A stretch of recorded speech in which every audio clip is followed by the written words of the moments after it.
A 2007 Formula One season that had the lot. Good and bad, thrilling and controversial. And we're going to review the full story of a season that without doubt was the most riveting for years. And Formula One never stops. Here at Jerez in December, testing is already well underway for a 2008 season that the drivers will contest without traction control.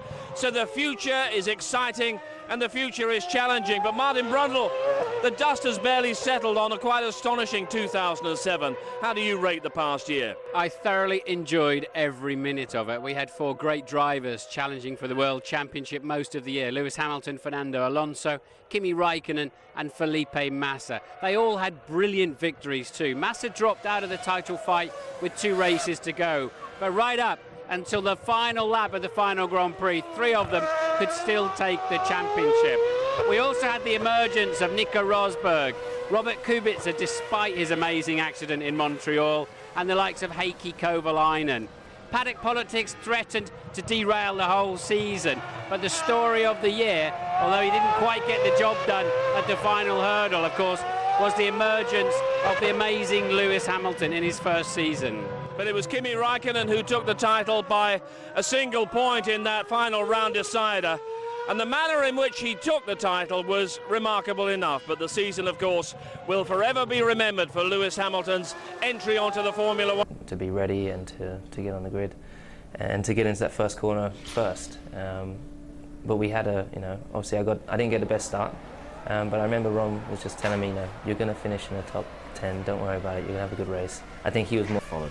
The amount of excitement I felt when I knew that I had outbraked near enough everyone. Fernando, obviously, that was a huge boost of confidence for me, because at the end of the day, he was the guy that I was being compared to and hoping to beat, and staying ahead of him for the whole race was pretty cool.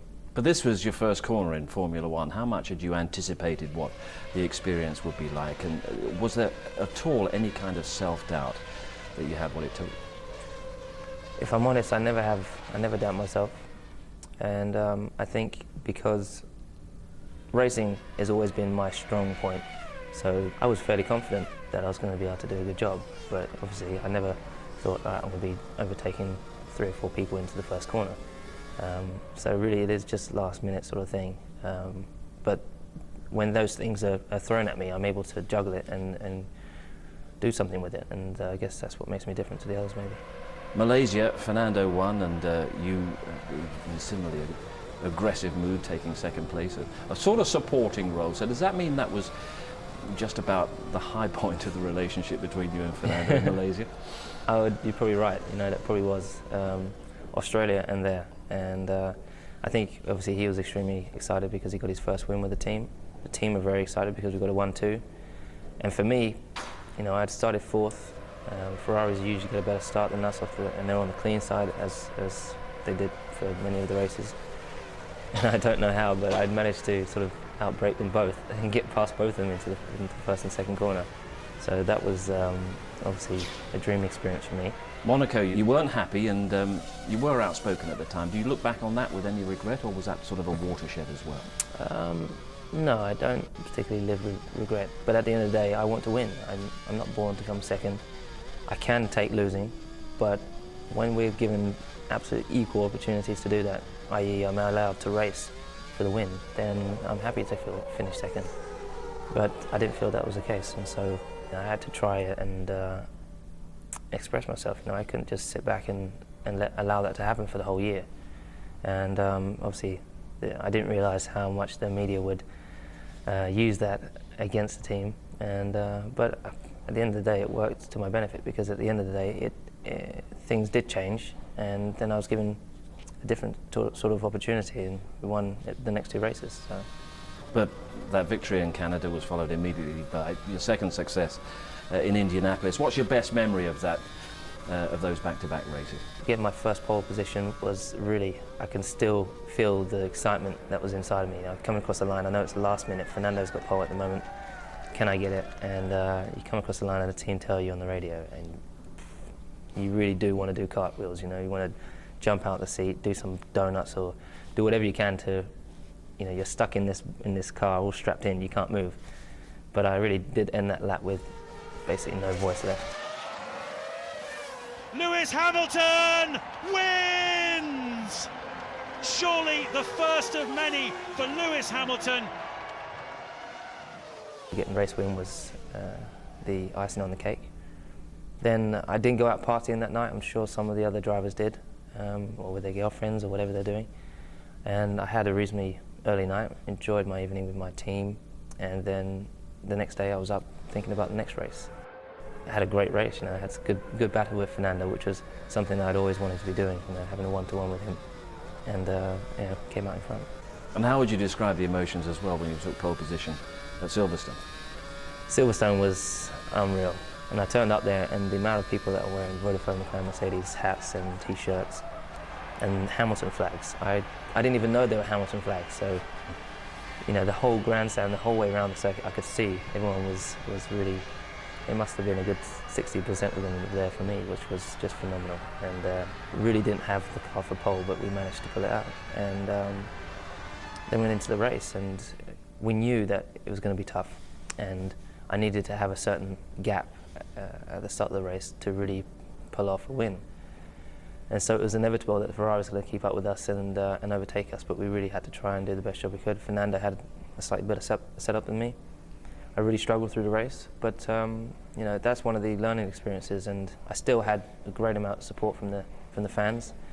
And I know that next year we're gonna go back there, and hopefully it'll be great to have a win there. Back came Ferrari at that point in the season, and the problems were starting to mount for you, in particular at Nürburgring, your first finish off the podium, and your first big shunt in Formula 1 as well. It didn't upset me. I had the crash. I remember getting out of the car. I struggled to stand up because my legs were hurting, my chest was killing me, and I remember approaching that wall thinking, oh God, this is going to hurt. I really did say that, you have a split second to do that. And I was trying to ask the medical guy, what's the rules with the spare car? Am I allowed to go jump in my spare car and get out and still finish my qualifying lap? But obviously that was never going to happen. There was only 3 minutes left or something, and you're not allowed to do that. But I was very fortunate to get into the race the next day. Got a great start. I was up to 4th by the third corner, and I had a puncture. So it was just one of those weekends where it just wasn't meant to be. And I'd already prepared myself at the beginning of the season that it was inevitable, something like that was going to happen. So I was fully prepared and tried to bounce back. Other things were starting to happen around the team at this point as well. When did you first get to hear that the mounting problems with what was rather clumsily called the Spygate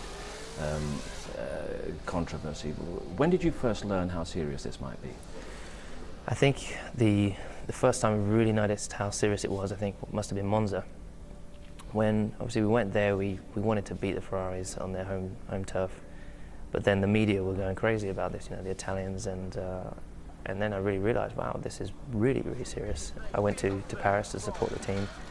I didn't have to say anything, they didn't have any questions for me, but I just wanted to be there just to show my support because, I've been with this team for 10 years. It's quite a long time considering I'm only 22. Ahead of that, though, had come Hungary, which was a pretty awful weekend. How do you look back on that?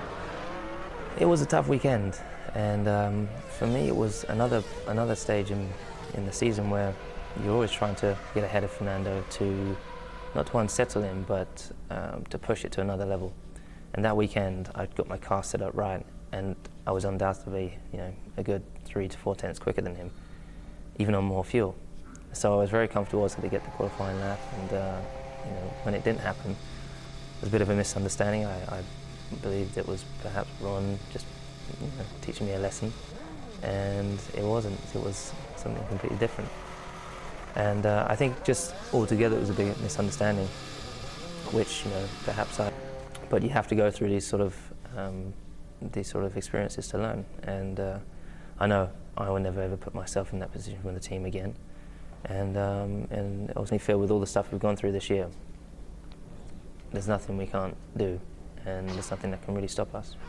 Lewis had taken himself to the very brink of the World Championship, and then, just as British Motorsport was getting ready to celebrate, it was all snatched away. Lewis explains how, in part 2. The mistake was believing that it could have been done that weekend. At the end of the day, with 12 points in the lead, all I've got to do is get a couple of points, and it's over.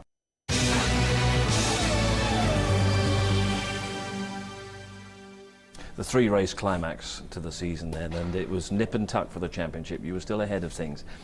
And then came Japan, which was possibly your best performance of the season. It was. Basically, you know, during the season, you know, you're always changing your setup. You're always trying to do one step better. And we had gone to Spa, to Turkey. The car was terrible. It was a disaster to drive. I came back into the factory on the Monday morning after Spa. My engineer was like, "Well, what are you doing here?" And I said, we've got work to do. And we came in, we analysed where we'd been, where we need to be going with the car setup, where the mistakes have been made, and we nailed it.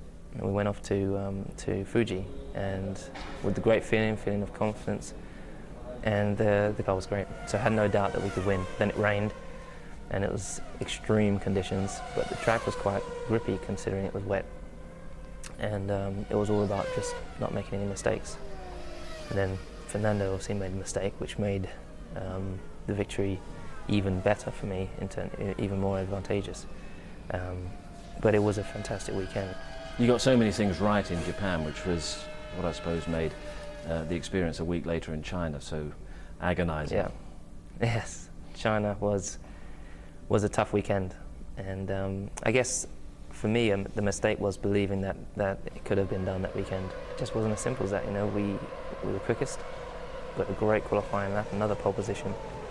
I led the race, and due to my tyres getting pretty bad, I wasn't able to keep Kimi behind me, but at the end of the day it wasn't really too important.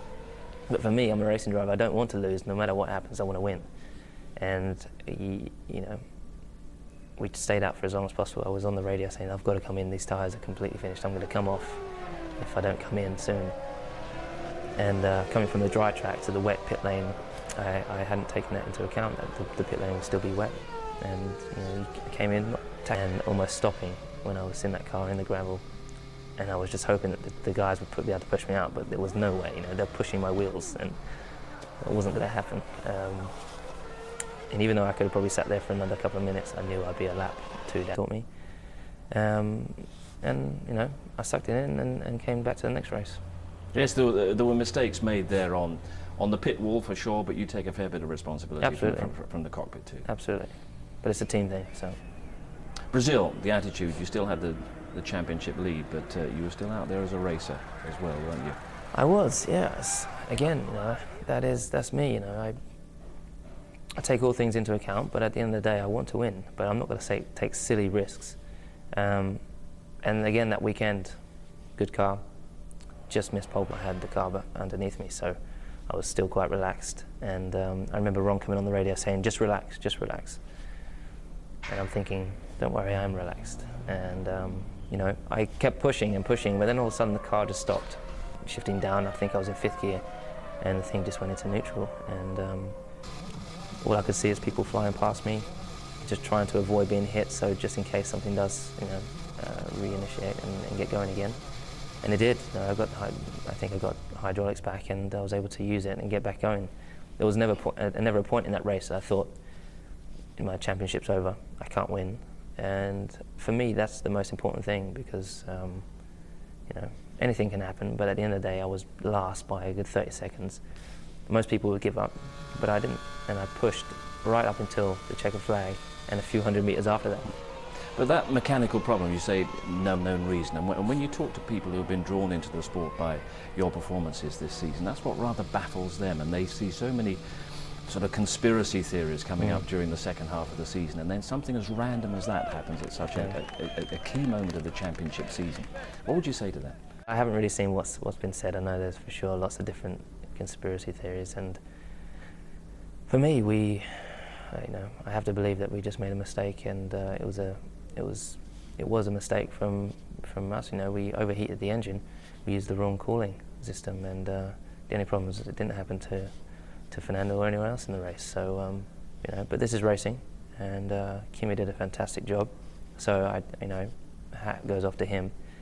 But I really look forward to challenging next year, and I think again another experience the team have learnt from.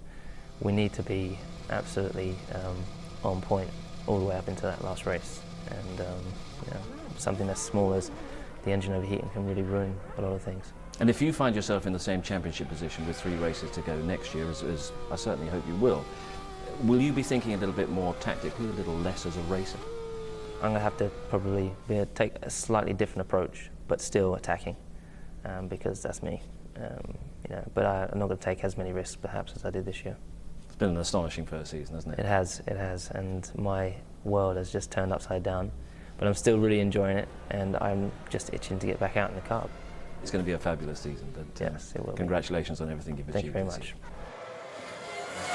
He's absorbed the disappointment well, but Martin, of course, from the position he was in with 2 races left, he should have won the World Championship. What exactly went wrong? The more I think about it, the more I can't believe that Lewis Hamilton didn't take the title. 20 points on the table with 2 races to go. He was 17 ahead, and it was his for the taking. Of course, there was that fateful day in China where they chose not to come in and change their tyres. We appear to all be able to see that the tyres were down to the canvas. He went into the gravel trap in the pit lane. I can't think of any other search game is not in Lewis's armoury at the moment. All the way through the season, he'd shown his natural instincts as a racer. And in those sort of circumstances, it's those instincts that he's got to control, isn't it? It is. A championship is won over an entire season, not on any given day. And he always wanted to go for the victory. There were some pivotal points, of course. In the 4th race of the year, he beat Alonso fair and square. He won his 6th Grand Prix. He started from pole 6 times, 4 victories in the end.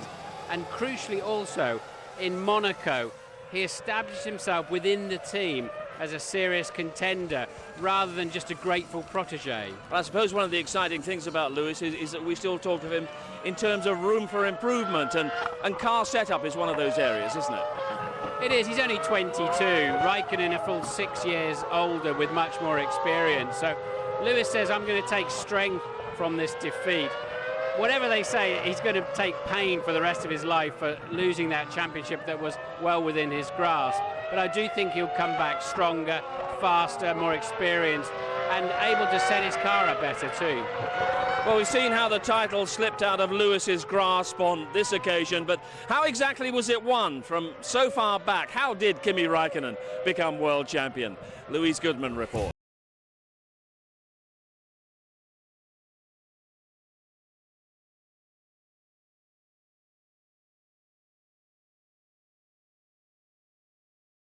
Of Iceman, Kimi Raikkonen and Ferrari saw the Finn as pre-season title favourite. First time out in Australia, the pair lived up to expectations by producing a fine win. But that early promise soon turned to misery. Raikkonen struggled to find the sweet spot of his Bridgestone-shod Ferrari package. While Kimi faltered, teammate Felipe Massa in his 2nd year with the team was putting his experience to good use with early season victories. Kimi's car struggles and failure to finish in Spain saw Massa overtake him in the driver's standings, and this error in Monaco qualifying only made things worse, while McLaren drivers Lewis Hamilton and Fernando Alonso were pulling away at the top of the tables. By the time the North American races arrived, the press were looking for answers. There's nothing wrong with the car, it's just to find the best way of getting the best out of it. I think so the tires are biggest change for me, but we haven't really been able to get everything as we want. Victory in Canada and the USA for Lewis Hamilton rubbed salt into the wounds, but just as the doubts were setting in, the return to Europe heralded the turnaround in results Kimi needed. Back-to-back victories in France and Britain demonstrated the threat of an on-form Raikkonen, now more at one with his Ferrari package, but there was still work to do. As long as we get the good weekends, no problems, and we found a good way working and getting the car right, I think so we can at least challenge for wins. And that's exactly what he did. As Alonso and Hamilton fought with each other for victories, Kimi spent the latter part of the European season racking up a string of valuable podium finishes, and a dominant victory at Spa kept him in with a mathematical chance of the title. We see we keep pushing, and we're still in the championship, so hopefully we can do it. It's going to be very difficult. Ferrari wasn't giving up either, and with Massa way behind in the points, put its full weight behind the Finns' title campaign. Whilst Alonso threw away valuable points with a rare driver error in Japan, Raikkonen kept his hopes alive with a great podium. But Hamilton's victory meant he'd surely done enough to secure the title in the 2 remaining rounds. Then came China. Starting from pole position, Hamilton looked set to clinch the crown that afternoon, but there were more twists to come in the story. He ended up in the gravel, whilst Kimi ended up on the top step of the podium. Hamilton, Alonso and Raikkonen were all now in contention for the title at the three-way championship showdown in Brazil, but Kimi was aware that the odds were stacked against him. It's quite simple in a way, so we don't have anything to lose and only to gain something. Step of the podium. Amongst the frenzied celebrations, the coolest guy around was the main man himself. Kimi Raikkonen, 2007 world champion. How does that feel? Oh, it feels good for sure. I think so. We wanted to win a long time already, or I wanted, and now we finally done it. So definitely it feels good, and it's an achievement what I always wanted to have. So. Now, leaving North America back in June, you were 26 points behind Lewis Hamilton. Did you ever imagine you could win the World Championship from there? I seriously never gave up, and for sure it didn't look good on that point, but we knew that once we get everything sorted with the car and I got a bit better setup for it, so we knew that we should have a chance, and then we started to winning and things started to go in our way. What was your highlight of the 2007 season from your perspective? The Spa win is always good. The first win with the first race with the Ferrari was a very special moment also. Every Formula One fan I've met and everybody in the paddock I know, even if they wanted Hamilton to win, are still thrilled. They think you fully deserve the championship. Is that important to you to have that kind of support? Yeah, of course it helps, but I think so whoever has the most points in the end, and for sure we won more races than the others. So for me, I'm happy to win it, and it's nice to hear that the people also think that it was the right decision. I enjoy Formula One for sure this year more than maybe a few previous years on many different reasons, but overall it has been working with Ferrari, and then outside of Formula One has been better than before. The contest between Raikkonen and Hamilton promises to be exhilarating to watch next year. The downside of 2007 was the politics, the controversy and the scandal. We'll have all of that, plus the other British performances, right after the break.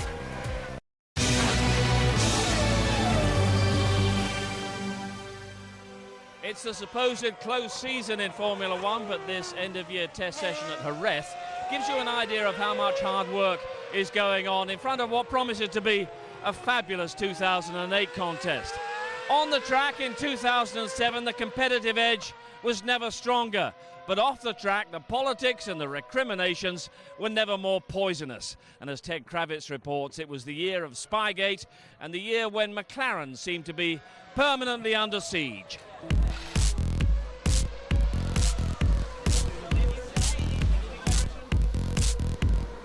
The fact this year's championship was only confirmed in a lawyer's office last month tells you all you need to know about the season's bitter off-track politics.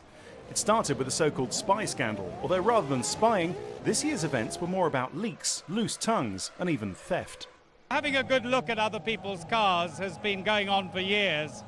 Actually receiving information from an employee of another company, that really is beyond what's regarded acceptable. It began at the first race when McLaren were tipped off about Ferrari's flexible floor section. McLaren challenged the Ferrari and won, forcing their rivals into a redesign. But the tip-off had come from a senior Ferrari figure, a member of Schumacher's dream team, Nigel Stepney. He was leaking information to his friend, McLaren's chief designer Mike Coughlin. Ferrari seemed powerless to stop the secrets leaving the factory. Stepney was even accused of sabotaging Kimi Raikkonen's car. What I heard has happened. I think so. He's much happier that he's not involved anymore. The FIA investigated how McLaren had used the data they'd been given. At first they couldn't find any evidence that proved McLaren had used it to their benefit. But the FIA later found out about emails between Pedro de la Rosa and Fernando Alonso discussing how to use the Ferrari secrets. McLaren were fined £50 million, were thrown out of the Constructors' Championship and have since apologised to the FIA. I don't think anyone's questioning the legality of our cars. Otherwise, I don't think we'd be racing. The other teams fully understand that nobody should do this, and at the same time, the other teams, I think, are actually relieved to know that we will stamp it out. Once you get this culture of cheating in a sport, it's a complete disaster, and you've got to cut it out as soon as you find it. But other teams were involved in this culture of cheating. Former McLaren engineer Phil Makareth took a load of confidential documents to a new job at Renault. Designers at Renault therefore learnt lots of interesting things about McLaren's fuel system, gearbox and dampers. The FIA found Renault had broken the rules, but because they couldn't prove Renault had used McLaren secrets to make their own car go faster, they let the French team off without a penalty. So now the team's future is safe. Fernando Alonso can make the move back to Renault in a straight swap with Heikki Kovalainen, who takes Alonso's vacated seat at McLaren. Fernando's still very popular at Renault, the team where he won his 2 championships, where he was virtually idolised, and where he's likely to be assured unconditional #1 status. It was the fact he never got that at McLaren that caused accordingly. But when the team refused to slow Lewis Hamilton down so that Alonso would score maximum points, Fernando became annoyed and frustrated. In retrospect, Alonso was absolutely right. If McLaren had used team orders to back either driver as #1, they'd now have a drivers' championship. But at the same time, Fernando didn't help his cause with the odd display of gamesmanship. So despite a nasty end to Fernando's relationship, the things that has been in the press and everything, the people in Spain is not very huge fan of Luis now, and the same for me in England probably. So I think this is normal. And just when we thought all the politics were done for the season, came the cool fuel row in Brazil. Had BMW and Williams been thrown out of the race for chilling their petrol too much, Lewis Hamilton would have been crowned world champion instead of Raikkonen, but the stewards decided not to take any action. McLaren took that decision to appeal. Ferrari, faced with the possibility of losing their world championship and still smarting from the spy scandal, labelled McLaren shameless hypocrites. The appeal was rejected on a technicality, Raikkonen confirmed world champion, and the curtain fell on one of the most spiteful and vindictive periods in the sport's history. It's been such a destabilising year in terms of all the off-track politics. How damaging has it been for the sport, in particular the whole spying scandal? I think it's been quite damaging. We've sent a bad signal out. It's a very small world we operate in, and you employ people because of their experience and their knowledge. But where does it all finish in this digital age? You can take vast quantities of information between the teams. The guillotine has come down on that on McLaren with a £50 million fine. To many, the crime didn't seem to fit the penalty, but it has got to be sorted out. Formula One, to an extent, is about the skullduggery, the intrigue, the bright characters that are involved. But this one sent a signal out to the fans of, hey, a £50 million fine and a team can still carry on racing. How much of a line has been drawn under it now, or how much bad feeling is likely to spill over into 2008? I'm sure under the surface there's a lot more of this information transfer been going on, but they have to draw a line under it and set new ground rules. A precedent has now been established. Let's get back to the racing, and certainly in terms of the British sport, all the headlines were being generated by Lewis Hamilton, but what about other British contenders in 2007?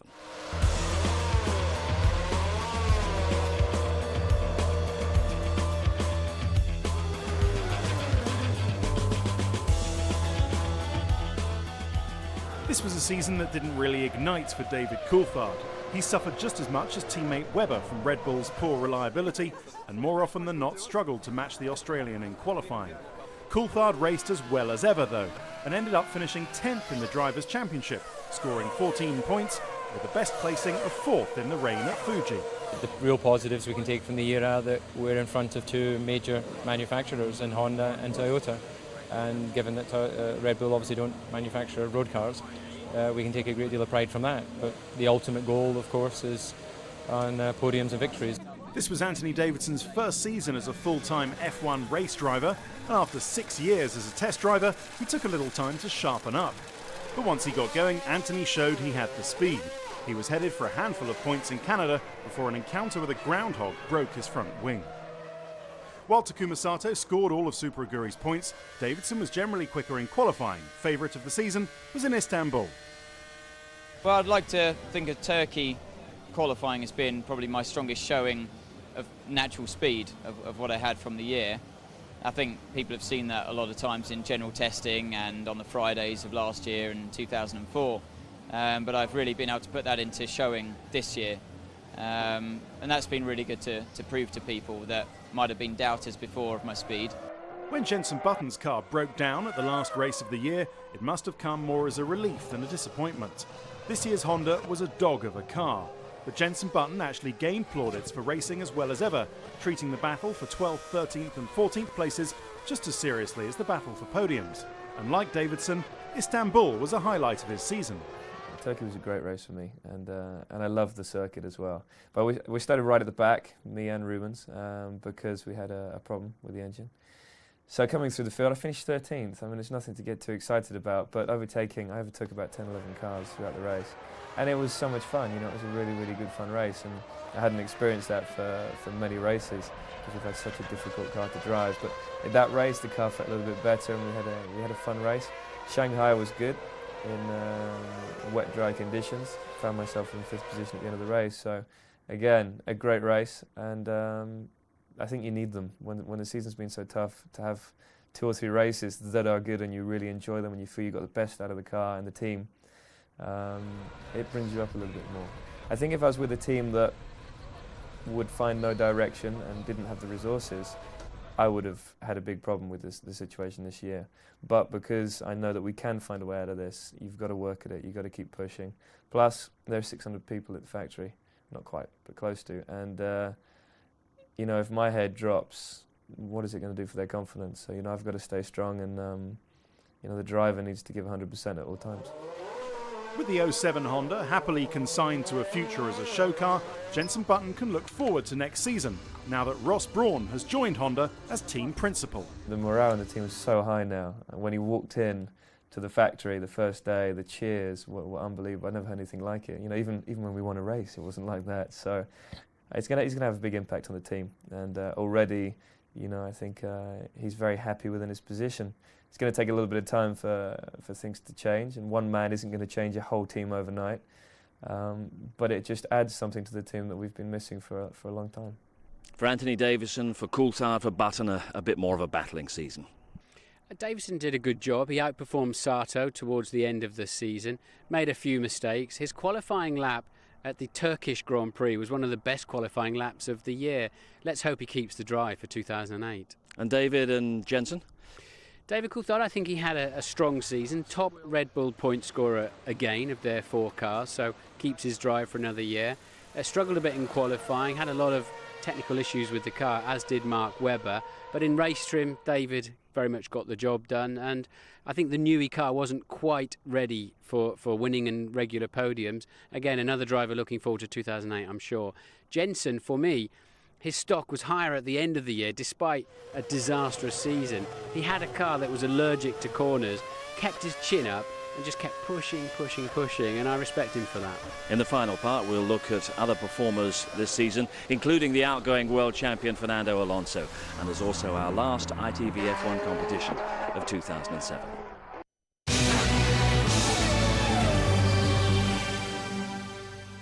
The 2007 Formula One season, Raikkonen's title, and the record books will tell us it was Ferrari's Constructors' Championship as a result of McLaren being excluded from the contest in the wake of Spygate.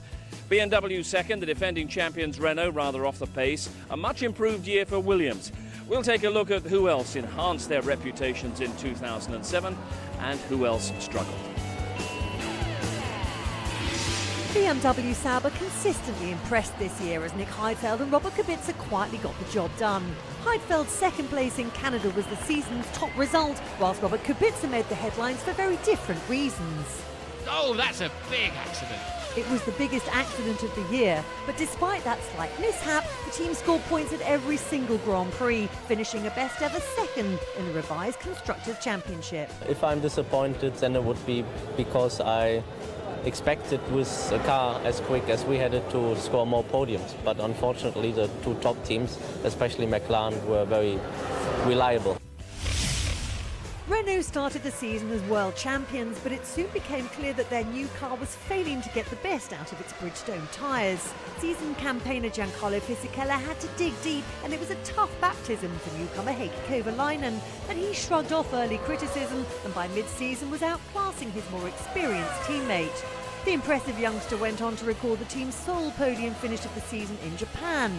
Renault will be hoping for more consistent top 3 finishes when it swaps Fisichella and Kovalainen for Nelson Piquet Jr. and former champion Fernando Alonso in 2008. Williams were back in the groove this season, outperforming some of their better-funded manufacturer-backed rivals, including Toyota, whose engines powered Alex Wurz to a season's best third place in Canada.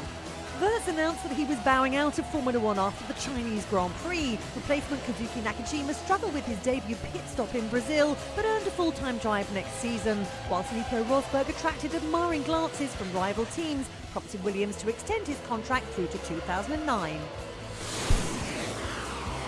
Red Bull's season got off to a flying start in Australia when David Coulthard misjudged his braking point, but all too often this year it was the car's reliability that put Coulthard and Mark Webber out of contention.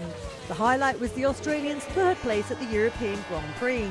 Behind the scenes, Adrian Newey has continued to consolidate his engineering team, bringing talents like Jeff Willis to the fold as Red Bull looks to turn an average 2007 into something more remarkable for 2008.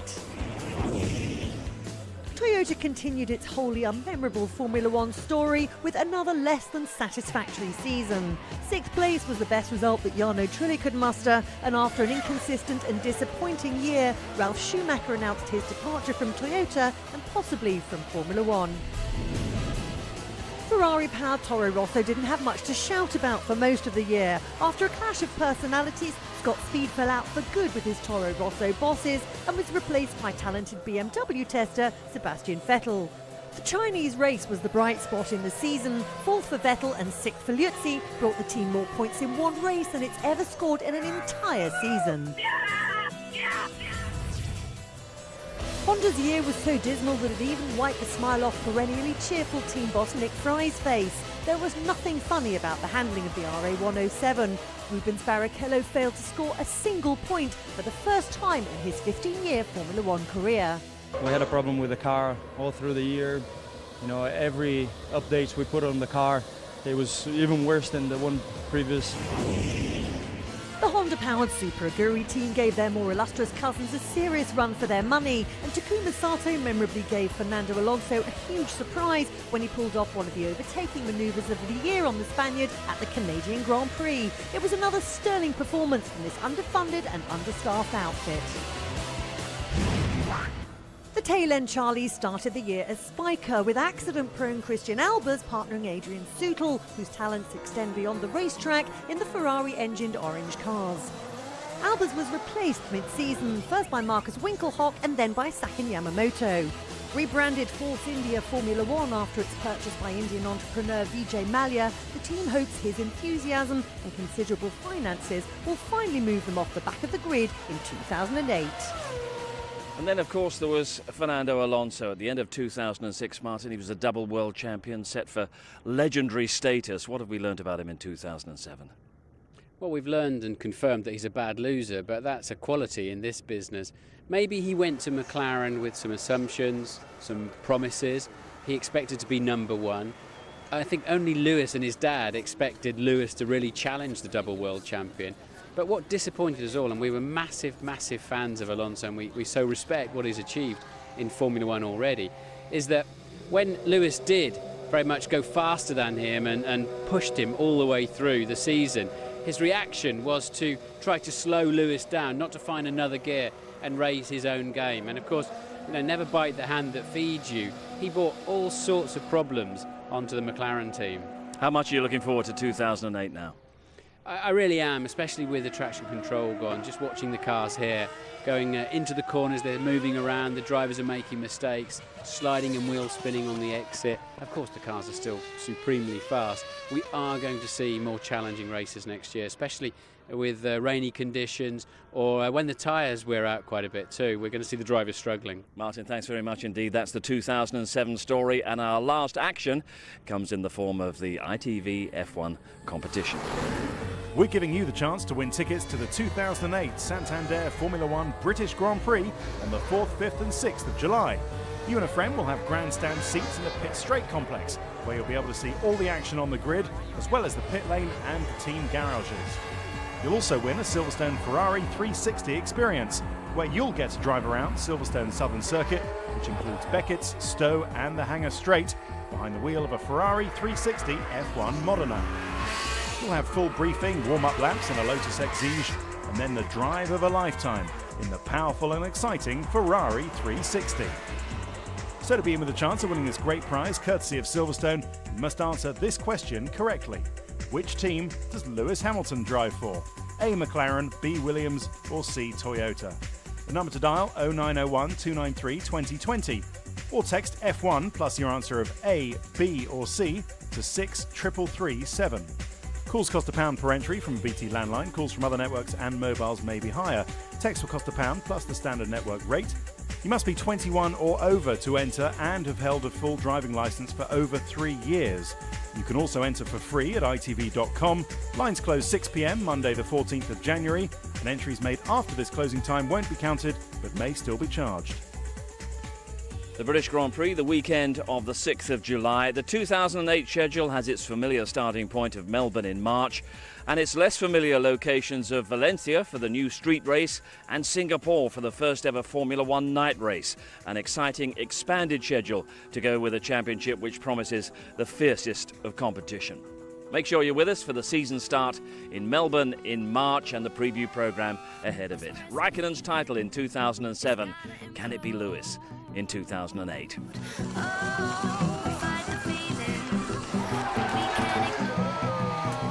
This young fella's got some extraordinary skills and talents. It isn't just he's a driver, because he obviously he's a good driver, but he's a racer. The greats come in and do the job straight away. It is natural for him to expect to be running at the front, and that's the sign of a true winner.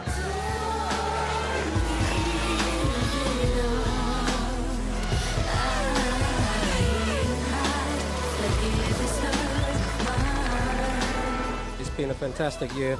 We lost it by 1 point. We'll come back next year, and if we don't win it next year, we'll win it the year after. But one thing's for sure, Lewis Hamilton is here to stay. My world has just turned upside down, but I'm still really enjoying it, and I'm just itching to get back out in the car.